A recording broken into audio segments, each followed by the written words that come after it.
The Madonna of the Purple Dots by Margaret Dean Stevens. He was the one element of non-Anglo-Saxon material in room number 1. Among the 39 who looked aristocratic, from the tips of their enormous bows to the toes of their patent leather slippers, the little beady eyes and hook nose of the 40th made emphatic proclamation that he was the son of Jacob Israel, who was the son of Moses Israel, who was the son. But if one wishes to know the line, he should ask old Aunt Sarah Wolfe, who lives above the pawn shop and whose eyesight is gone, but who remembers. Why, from the 39 who daily wiggled in the diminutive seats, whose fathers were even the fathers of the city, whose mothers managed the charity ball, whose homes stood on Capitol Heights, who, themselves, were everything that was sweet and clean and well-bred. Why, from these Miss Felicia Brown's fancy did not select someone who was particularly charmed and interested in her, will never be known.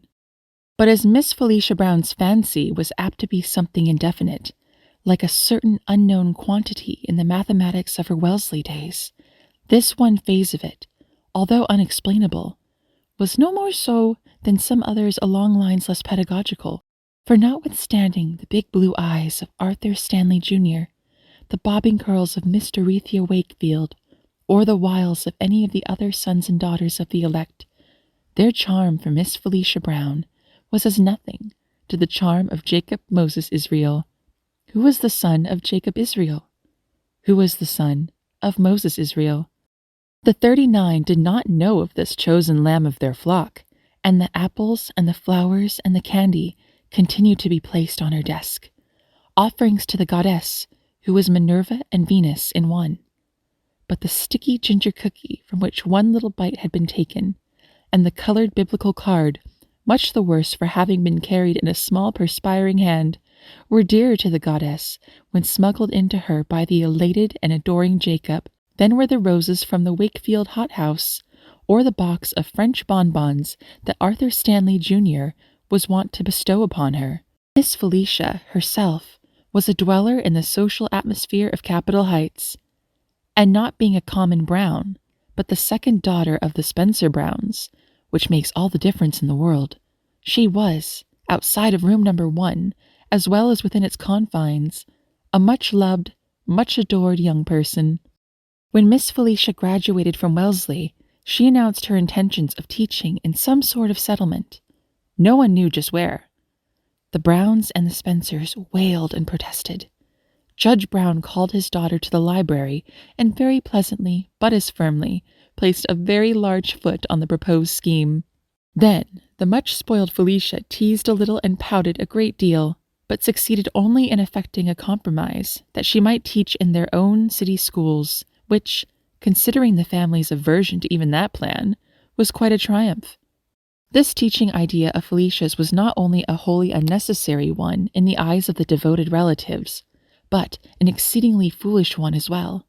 Who, they asked themselves, would want to teach 40 children several hours a day in a big prison-like building, when one might be Mrs. Graham Stanley of Capitol Heights? Like his nephew, Graham Stanley had long since placed his offering on the shrine of the goddess, but Miss Felicia did not love Mr. Graham Stanley, and therefore did not propose to marry him. Miss Felicia was walking through Fairview Park on her way to a college friend's. Curled up on the corner of a park seat, the elastic band of a tam-o'-shanter under his quivering chin, a skin-tight red sweater covering his little sobbing body, was Jacob Israel. Miss Felicia had her arms around the little fellow immediately and was making out of his babyish sentences that he was "lost it," and "why don't Sadie come?" All thoughts of her call straightway left the tender-hearted Felicia, and her one mission in life resolved itself into an endeavor to find out where the little fellow lived. Thereupon she began to fall in love with Jacob Moses Israel, son of Jacob Israel, who was the son of Moses Israel. The little fat face, the baby mouth, the little nervous fingers that wound themselves around her neck, all won Miss Felicia as Mr. Graham Stanley had never been able to do.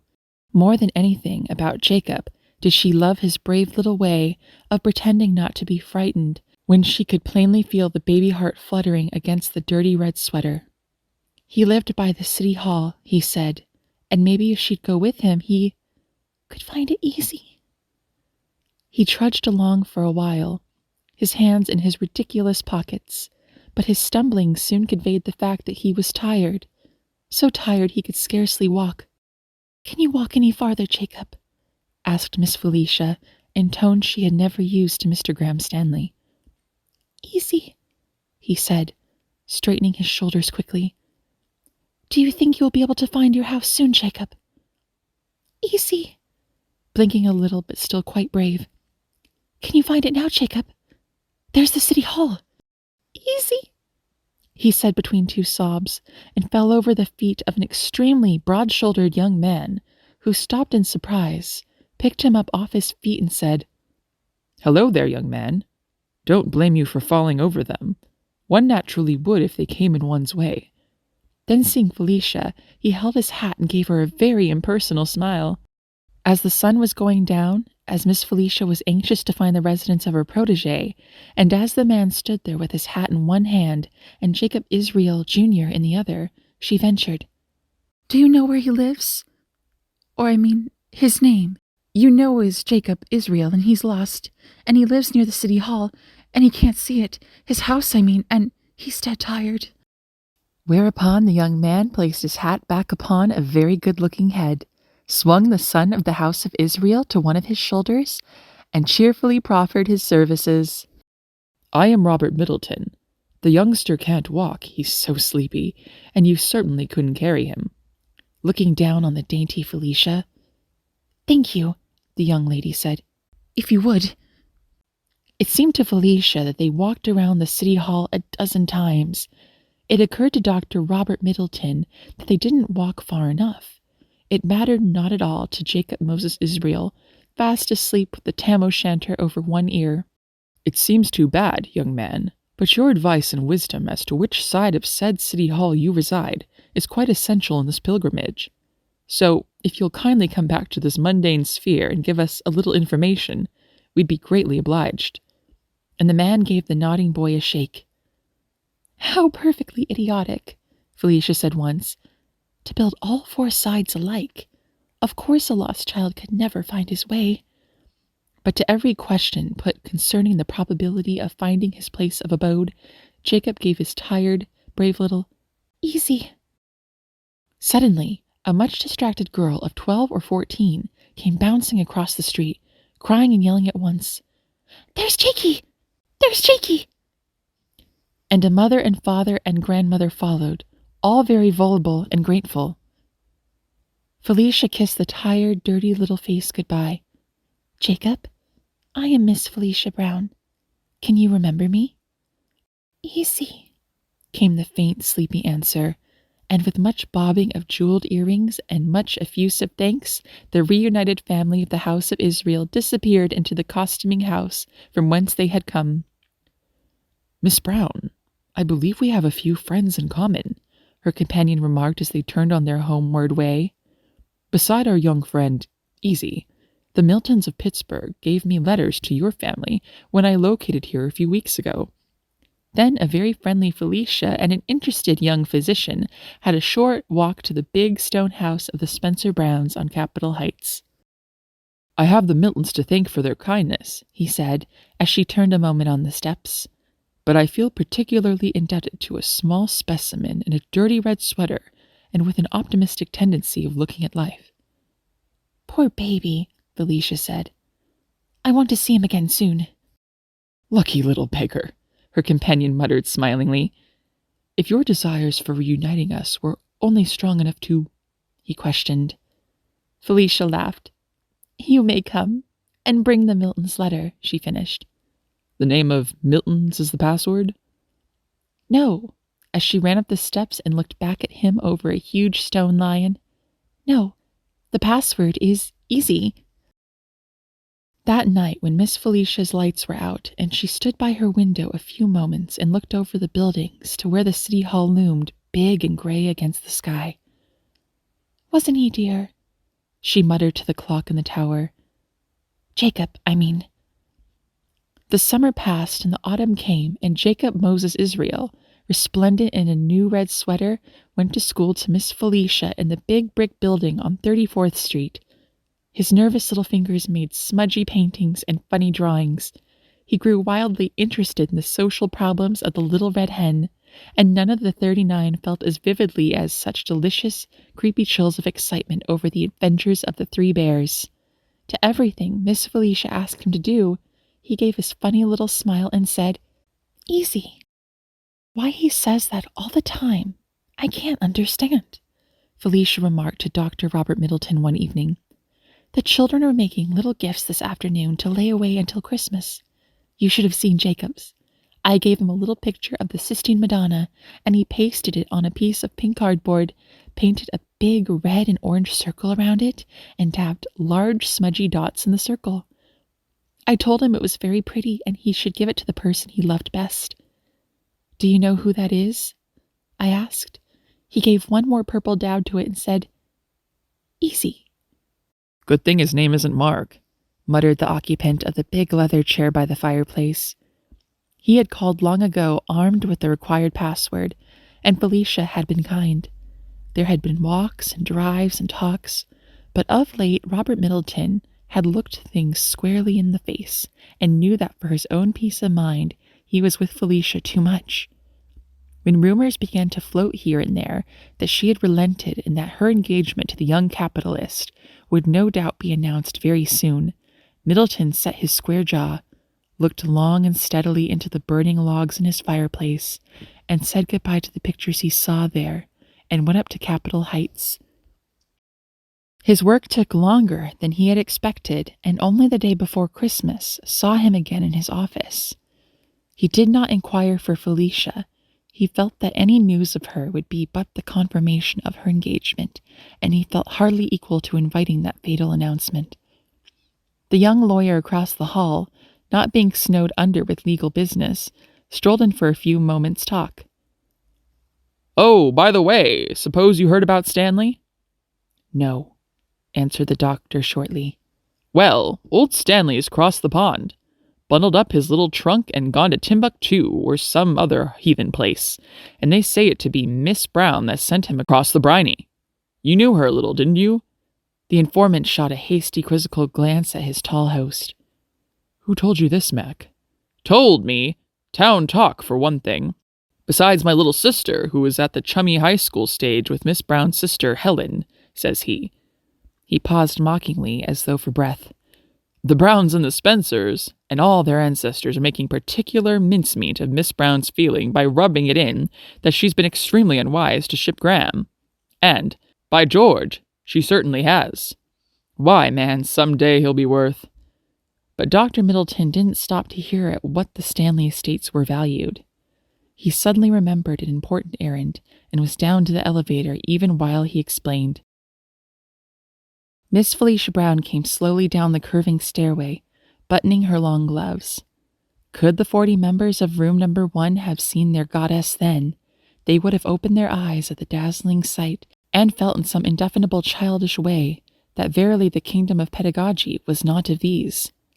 The trim figure in the shirtwaist and pretty ties one could love with all one's heart, and even touch if one were very brave. But that was Minerva. Tonight it was Venus, of the starry eyes, who came slowly down the stairway. A lace coat had slipped back from her shoulders. The soft white gown clung lovingly in graceful outline, and about her was the vague, sweet scent of some woodland flower. She sat down in the library to wait for her escort. From across the way in one of the big churches came the voices of the choir in Little Town of Bethlehem. "Christmas Eve," Felicia mused to the fire. "Christmas Eve, and tomorrow I'll get my gifts. Everything that heart could wish." She lifted a proud little chin and glanced toward the big chair on the other side of the fire. A large peal of a bell startled her from her dreaming, and almost without waiting for admission, the door was thrown open, and a man carrying a little limp form, white with snow, stepped into the reception room. It was Robert Middleton, and he paused a moment with the child in his arms. A tam o' shanter dropped to the floor, and the little coat thrown back revealed the stripes of a diminutive red sweater. Through the hall door, which had been left open, crowded a hesitating mob from the porch and steps, among them the gilt buttons of a policeman shining under the porch light. With a low cry, Felicia ran to the boy. "Jacob! Dear!" she called softly, but the baby mouth and the little nervous fingers were still. She glanced fearfully at Robert Middleton, who was already asking for a place in which to lay him. "Tell me, first," she said quickly. "Knocked down by a streetcar. Can't tell just how serious. Don't worry, Felicia." The name, which had slipped out so unconsciously, was unnoticed by either. "Come," she said quietly. They put him on Felicia's own bed and cut away the little clothes. Then the little bones were skillfully set and word sent to the distracted parents. Sometime during the evening, the escort called and was sent away. After the confusion had subsided and they were resting in the library, Dr. Middleton told Felicia how he had been on the car when the boy was hurt. "He must have been coming up here," he said, "for he probably knows no one else up here on the hill. He started to cross the track when the car struck him." A maid came to the door and gave Felicia a little box. "I found this on the front steps when I went out to tell the neighbors how the little boy was." Felicia cut the knotted string and lifted out a picture of the Sistine Madonna on a pink cardboard, a red and orange circle around it, and big purple polka dots in the circle. A new feature had been added, however, since Felicia had last seen it. Scattered among the gorgeous purple dots were the words, "For the one I love." She turned with a sudden mist of tears to the grave, sympathetic face watching her. "Oh, doctor, save his little life, his baby mouth and his brave little smile." Presently came the moment that the boy was conscious, and she quickly bent over the bed. "Jacob, dear, this is Miss Brown. Do you know me?" The head gave a faint nod. "They said you were so brave and good, dear. How could you be so brave?" Just a faint shadow of the old smile touched the baby mouth as it whispered, "Easy." It was midnight. Felicia was standing by the fire in the library. Jacob's mother and aunt were in the room with him, and she was not needed. Someone came in and, after a moment's hesitation, crossed to her side. "You were going out this evening," he said, looking down at the slender girl in the white gown. "Yes," she said. "The opera. I had forgotten it." And Felicia couldn't help it. The strain of the evening, the long weeks that had passed, all leagued together to bring the tears, and she put her head over on her friendly old leather chair and let them come.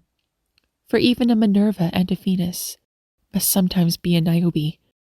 And Dr. Robert Middleton gathered the girl in the lace gown and the woodland blossoms into his arms without so much as, "By your leave." "Felicia," he breathed. "Little girl of my heart, the boy and I were both coming up tonight with our Christmas gifts. His was the best he had, and you loved it. Mine is the best I can give you, too. It is my heart. Look at me, dear. Do you think you could love my gift, too?" And Felicia raised a face that was both tearful and smiling and whispered, "Easy."